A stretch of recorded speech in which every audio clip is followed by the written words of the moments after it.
Loopy Space. I'm Jane. This week I'm in my home sewing room, and it is to introduce a new project, and this is one that's going to go over several months, I think. It's one of those where you can keep adding to it, so it's going to be ongoing.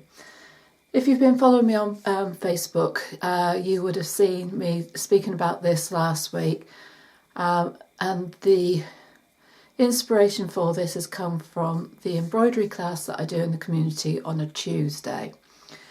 So one of the ladies, as we were going, was talking about the fact that she knows how to do a number of embroidery stitches, but she didn't know what their name was.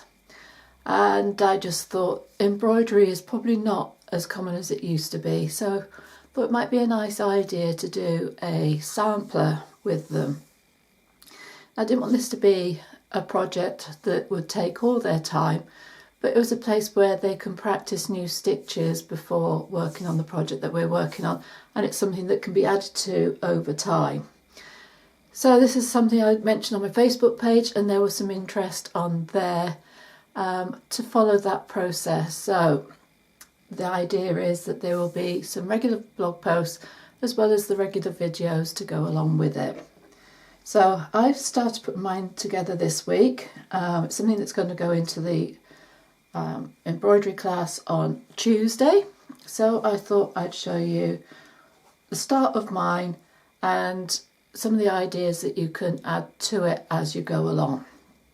So this is going to be very similar to a long band sampler, but it's one that you can add to and you can just roll it up. So you may have seen examples on the internet. Quite often wooden sewing bobbins are used for this. The bobbins that the spools that you use for weaving, those are quite common as well, attaching those to them, and you can just wind it up. Otherwise you can do it like this, and you can just fold it up, put a ribbon around it and come back to as you want to. So I'm going to show you what I've done with mine. I'm going to go through the setting up process and introducing the first stitch. So this is mine so far. So I've cut it about 10 centimetres, 4 inches wide and about ½ metre long. This will be added to, but this was just a quick and easy size to get started on in the class. Now what I've done here, I've added some fabric. And it's just little offcuts that I had on my sewing table at the time. You could add fabrics that have special meaning to you, so if you've made something special you could take some of that off there, little snippets of lace, anything in there that has a special meaning or that you just like the look of, you can add it as you go along. I've just added it to this top bit. You can see this bit is plain down here. You can keep yours plain. Now some of the ideas I've had, sometimes we'll do some counted stitching, so I've got some in a hoop here, so you could add some linen or Aida onto your sampler, so you've got a basis to do your counted work. So when we come to maybe doing cross stitch or things like that, that will go on there. Sometimes in the hand sewing I have to demonstrate hemming stitch, and I thought it would be nice just to have a little hem piece on there that it just adds a little bit of interest as well, but is a way of being able to demonstrate stitches without having to do it on the real thing, so they can have a bit of a practice first. So you can see 9th of October, this is the date that I started mine. I may add in significant dates as we go along. There might be little bits of information that I want to add. And I was just thinking that if you're doing some certain stitches, it may be nice just to draw some motifs on and use that stitching, that picture, as a basis for your stitching as well. And this is where fabric comes in. So this little flower fabric here, that reminds me very much of lazy daisies and French knots, so you might see some of those coming up there. So I'm going to demonstrate or go through the process of how to put it together, and then we're going to be talking about the stitches. So let's have a look down on the table. So this is prepared for class on Tuesday. So the basis for it, the backing fabric, is some calico. And then I've got some ordinary cotton fabric here. So these are just offcuts from things that I've done. So let's just separate that off. So that's going to be your basis, and then that's going to go on the top there. So what I've done, if I turn you over on the other side, you will see here, or you might see here, very faint, I've got some tacking lines which is holding the two layers together. If you're going to add fabric, you're going to tack those on, but I would suggest using a different colour cotton to stitch on, because then you're not going to undo the wrong bit of stitching. So you can see where I've used running stitch to hold the fabric down. I've taken that stitching away from there now, but the tacking stitches that I used there were in a different colour. So if you're going to decide that you want to add fabric like I've done here, you put your tacking stitches in. You can see I've not actually gone across the bottom of there. We'll see what happens there. I'm still in the process of doing some running stitch, so I may go back and add that. I've used a water-soluble pen to write the date, and I will do that probably from time to time. It may be when I come and add a new one, I put the date there, or if there's something significant happen that I want to remember, I may put some notes on as well. So here you can see I've got different sizes of fabric. It doesn't really matter. So I've got a long piece here, a wider piece here. I will come and fit in as and when I need to, but that was a good start. And the reason I've done this is because I thought it just makes it look pretty. You could leave it with this and do your stitching on there. But like I said, sometimes the motifs on your fabric will probably speak to you about different stitches that you can use. So for the date, I have written it up with the fabric marker, and I've gone over it in backstitch, and then using running stitch I've secured these pieces. Pinned them first, tacked them, took the pins out, then adding the stitching, and once they were all secure I've taken the tacking out. And you can see this square I am doing, I've got some back stitch here. I'm going to put another row of back stitch in there. I've got some rows of running stitch here. They are there to do some other stitching to it. So I've already done a video for the running stitch. I'll put the link above so that you can find your way to that. I'm just going to see if I can find a different colour thread. There we go. This is a pale pink, probably not the best colour to use, but this is the one that's here. Right, so this is another stitch where you will have got a video, so I'll put the link to that. So this time I'm going to do, I've got running stitch around here, which is fine, but there's some other things that you can do with running stitch. So double running stitch was one of them, so let's add that. I'm just going to put a knot in there, and for these I'm going to just come up underneath, and I'll hide the, let's just make sure I've got one, I don't want to go through that one as well. I can hide the knot underneath, and then with the double running stitch, there you go, and I can just add the other colour in between,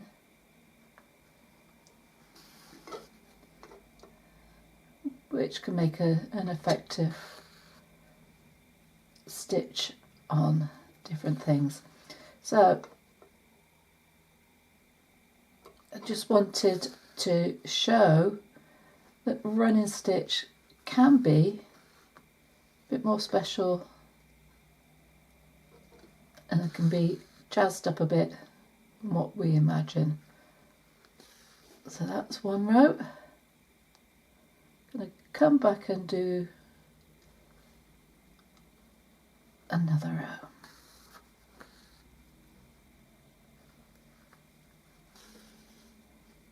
So this is a lovely project that you can just sit and do when you've got a few minutes and just want some quiet time.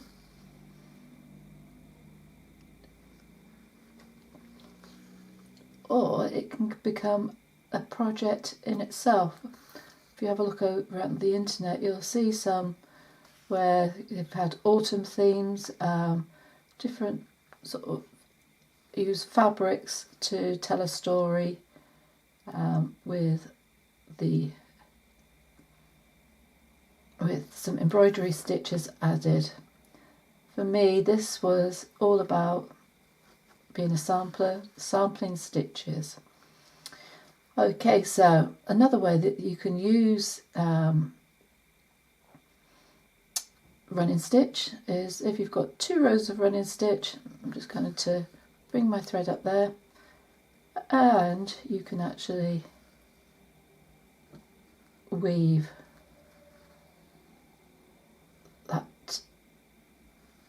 those strands through and create extra interest and prettiness coming through. There we go, and then I'm just going to take that thread through to the other side, and I can finish it off here. Just take a couple of stitches. Let's take that out, and I can put a knot in it, and then I can snip that off.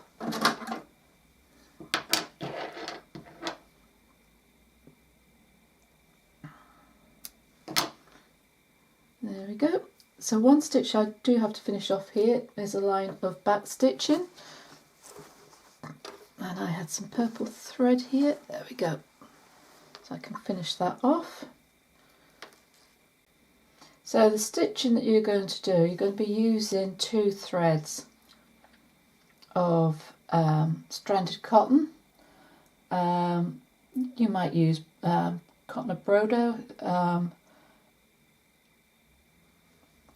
That's generally be 1 strand, so it really depends on what you have at hand and the effect that you want. At the moment I'm using 2 strands of embroidery cotton. So here I've got my not very straight back stitch. You can draw guidelines if you wanted to. So back stitch is exactly what it says. So you're going to start, bring 1 stitch back, and you're going to come forward, and then you come in down into the stitch that you've worked previously.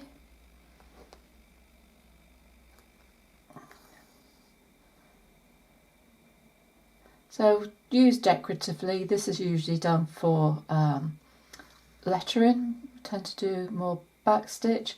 Not so easy to show up on this dark blue flower, but going into the white now. And in practical ways, if you're joining seams together, then you'll do back stitch.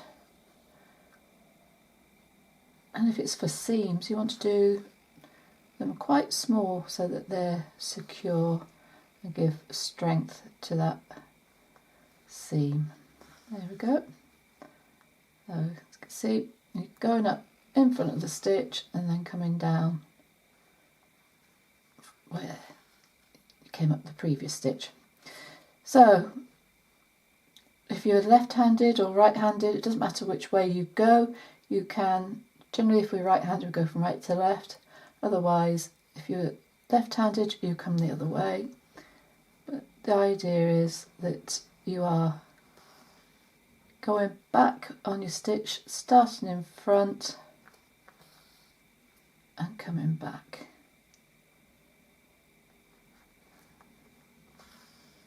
There we go. So, I don't know whether you've come across fabric postcards or not, but the lines for the address quite often are backstitched too. There we go. So, have lots of many uses. And then that's this little square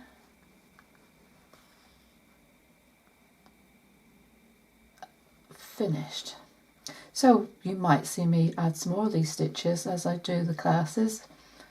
This is the perfect place to be demonstrating stitches onto.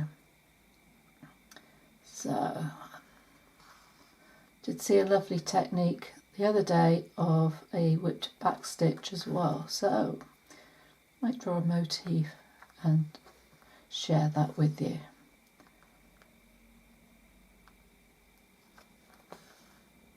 So I'll get to the end of this line and I'll finish up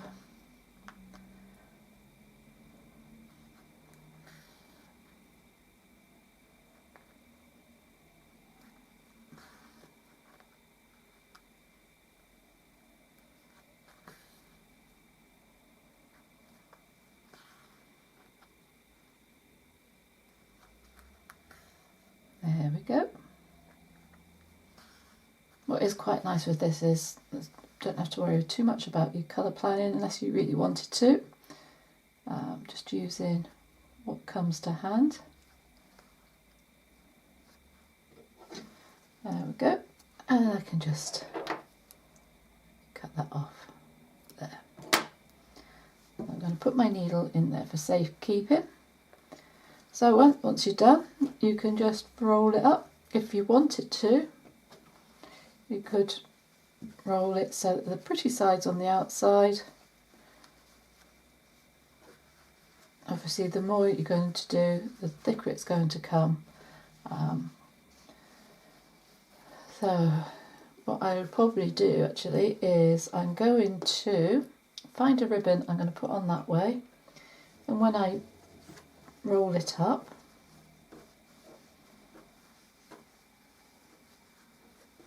I can use the ribbon to tie it up on that side. So what I will do is next time I see it, I'll get some ribbon and I'll add it onto here, and we will come and I will demonstrate some more stitches as well. So I do hope you enjoyed that introduction to the long sampler, which we're going to be rolling up. If there are any stitches that you would like demonstrating, do let me know. There are lots and lots of embroidery stitches out there, so I'm looking forward to making acquaintance with those I've forgotten. Also trying some new ones as well, so that would be something to enjoy.